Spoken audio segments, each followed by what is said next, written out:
Hello, welcome to 8.9 News. I'm Costain. Planet Soil is a groundbreaking film that transforms the earth beneath our feet into an exciting and dynamic ecosystem. A nature documentary that transforms worms and mycorrhizal fungi into thrilling characters with compelling lives. The film is co-produced by Ignas van Schaick. I asked him why he wanted to make this film in the first place. Well, we've been filmmakers for 20 years now, and we're always looking for subjects which make the unseen seen. And we did films on nature, of course, above ground, but I think the soil beneath our feet is the most unseen biodiversity and nature that we have, and people are really connected directly to it every day. So it's the basis of our existence on Earth.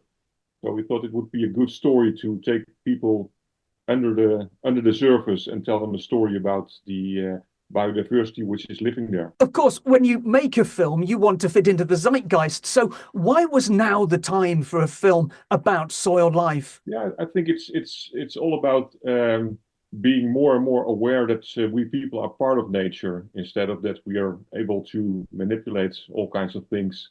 And of course, in the past 70 years, especially in the Netherlands, but I think also worldwide, we have been increasing using the soil as a substrate where we didn't had any eye for the biodiversity, and now we are more and more progressing on understanding more about the underground world and the importance for us and for plants and for trees and animals and everything. So I think it's a time where there's more and more interest and more awareness.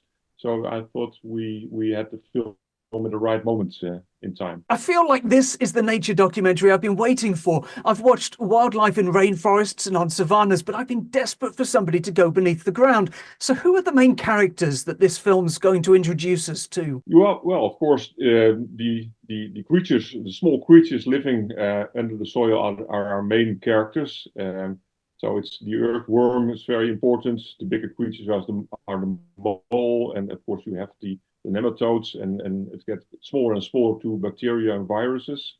But for us in the film, it was also important to have the human perspective in the film, because you can make a 1.5 hour film about the underworld and the living creatures there, but then you would lose your audience, we thought.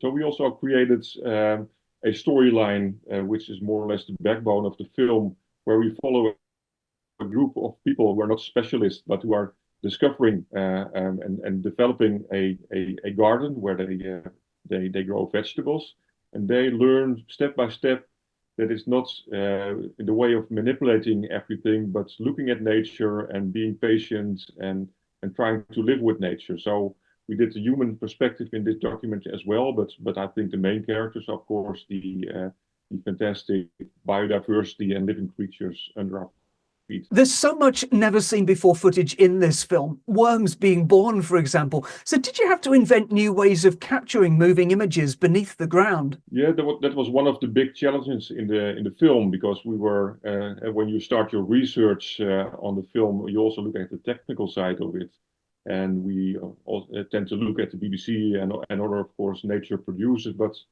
there wasn't much done so far, and we understood why, because you when you can't start a film underground, you can't dig a hole in the ground and put a camera in and start filming.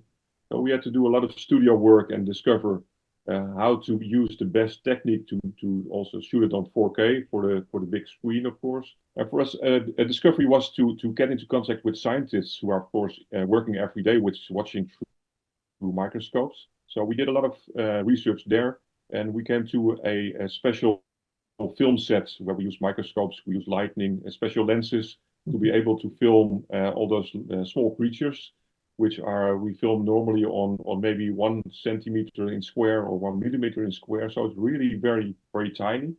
So the special thing for us was that we did a lot of studio work for this film, instead of our other films who were more the above biodiversity, where you go into the fields.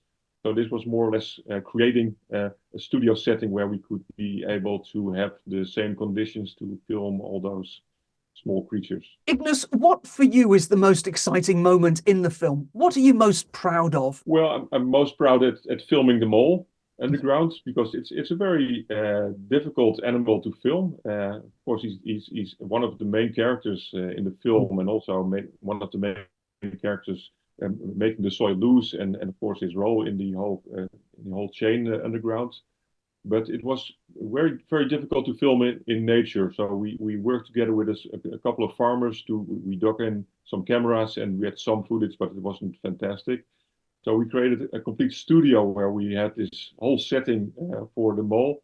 But then, of course, we had to have a live mole. And normally they get caught, but they get killed because they disturb the fields for the cows and so. So we were in connection with a couple of those catchers. And I said, well, you can call me anytime when you have a live mole in your boat.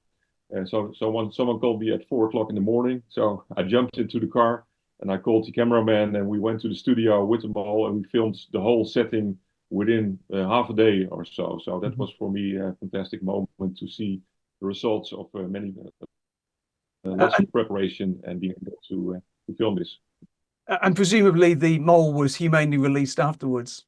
Yes, he was alive and kicking, so he escaped his death through being an actor in our film. And just finally, how can people watch Planet Soil? How's it going to be distributed in the UK? Yeah, well, we started out last year in Holland, in the Netherlands, and we created, of course, the English version of Planet Soil, and also a Planet Soil Junior for kids between 7 and 14. And now we are progressing in discussing with local cinemas, also in the UK, with agricultural organizations, with educational organizations to start screening. So I think the best is when someone's interested to contact me. It can be through LinkedIn or through our website to see if we can plan something, because we think the film is best suited to watch together because it's a film not about good or bad. It's a film which connects people looking at the importance of soil. So it would be fantastic if people watch this and contact me and see if we can arrange a screening in their local cinema or at the farm or at any other location. That was Ignas van Schaick, co-producer of Planet Soil. More news as ever on our website 8.9.com. That's all for now. We're back soon. Thanks for watching.